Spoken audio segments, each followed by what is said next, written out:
How are you? Kia. Out on the stump, where policy meets the real world. Would you guys like to come in? Because it's freezing cold and wet out here. Today, cold and wet, yet long-term, what to do about global heating.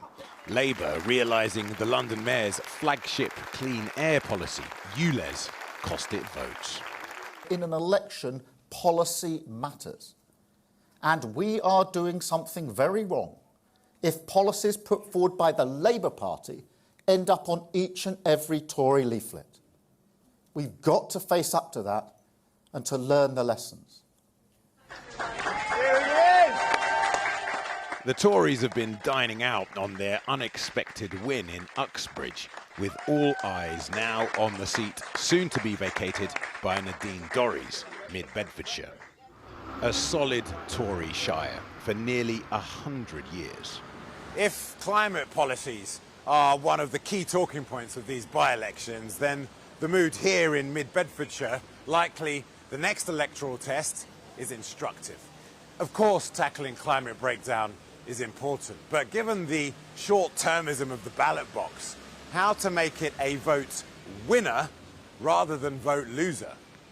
ULEZ is never going to be an issue here, but what is an issue for the Tories is their green agenda. And a lot of right-wingers think they should tone it down. So, in other words, short-termism. What do you think? Well, I support the green issue, and we've got to do something to get global warming under control, haven't we? So I support... So even if it hits people in the pocketbook, perhaps the parties need to work together to... Well, I think Labour will be even worse than the Tories. The scientists, on the one hand, tell us we can't wait, and the politicians, when they put it to the electorate, decide we're going to have to wait. Well, they're putting economics above what we actually need for the planet. So everything is consumerism, and there needs to be a different way. The Lib Dems sense an opportunity. How do we deal with this when you've got to make big, bold decisions about the long term, yet people worry about their pocketbook and tomorrow? Look, I mean, when I'm out and about on the doorsteps in mid-Bedfordshire, people are telling me they're incredibly fed up with the way the Conservatives have let us down. And that's on things like the environment, of course. We are not doing enough to tackle climate change, and people are worried about the future. But also it's things like the NHS, where they're really concerned they can't get the GP appointments they need them. We can win anywhere. Our historic by-election victory. No one expected us to win here. The big parties all claim victories of sorts, but there are climate policy lessons across the board. Well, earlier I spoke to Craig McKinley, the Tory MP for South Thanet and chair of the Net Zero Scrutiny Group. I began by asking him if the party's victory in Uxbridge and South Ruislip was purely down to opposition to ULEZ. I think it was. I mean, we had one USP for the Uxbridge by-election, and that was opposition to ULEZ, the Labour policy by a mayor that is obviously not warmly received in those parts of outer London, who wants to raise £4,000 a year for very many people who either can't afford or don't want to buy a new vehicle compliant with his new rules. So we didn't have that USP elsewhere in Selby and down in Somerton and Frome. And yeah, that poor showing that we've got around the country, I'm not going to gloss over that, worked against us there. But in Uxbridge, out of the three, on paper, you'd have said was the toughest one to win, but we won it. Right, or to put it another way, you won it because you threw your green principles under the bus. Well, I'm not entirely sure. I mean, you know, I'm the chairman of the Net Zero Scrutiny Group. It was obvious to the people of Uxbridge, they were looking at these costs very much in the face in 2 months' time and are saying, well, no, thank you very much. I would have thought we should learn from that and perhaps take our foot off the pedal a bit on some of these more outlandish net zero proposals about heat pumps, banning things, banning the internal combustion car by 2030, uniquely in the world because no one else is doing it under that short time frame, and perhaps learn from that and say, do you know what?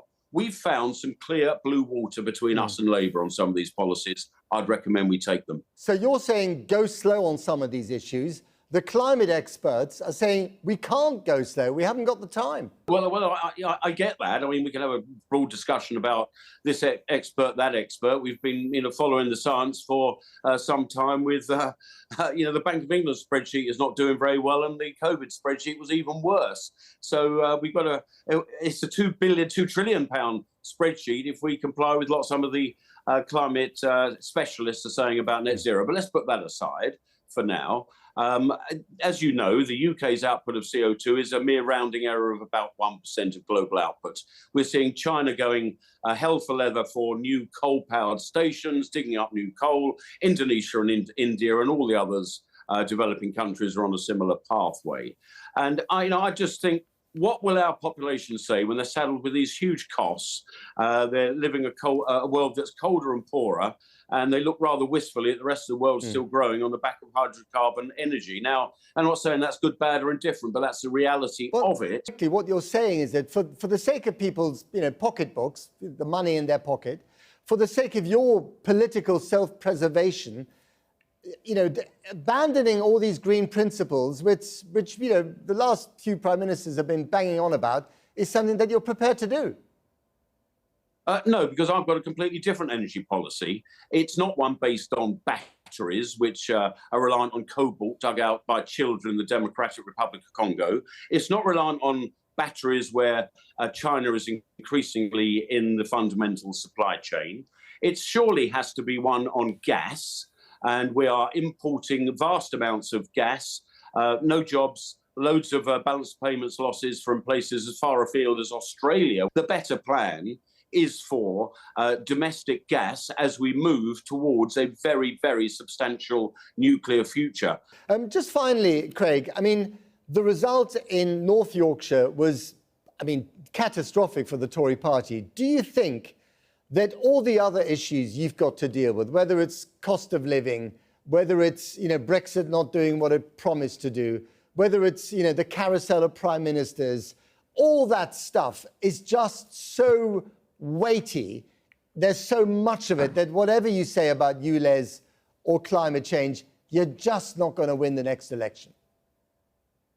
Well, Uxbridge proves something, doesn't it? It proves that we had a policy that was contra to Labour's, the most powerful Labour politician in the land, the Mayor of London. He was promoting something. The people in Outer London did not want it. I'm not going to gloss over the poor results in North Yorkshire or in Somerset. Of course I'm not. But the circumstance under which those elections were called never go down very well with Conservative voters. And it's a low turnout. There's lots of features of it, but no, appalling results. Of course they were. And do you know what's happening here? No matter where you look in the world, if you've got a right-leaning government, one we have here, and they're in the saddle of high inflation, high interest rates, people look to the other side. People are just swapping to the other side because we're in the saddle, sadly, for a very rough time in the economic outlook for the country. Craig McKinley, thank you very much indeed.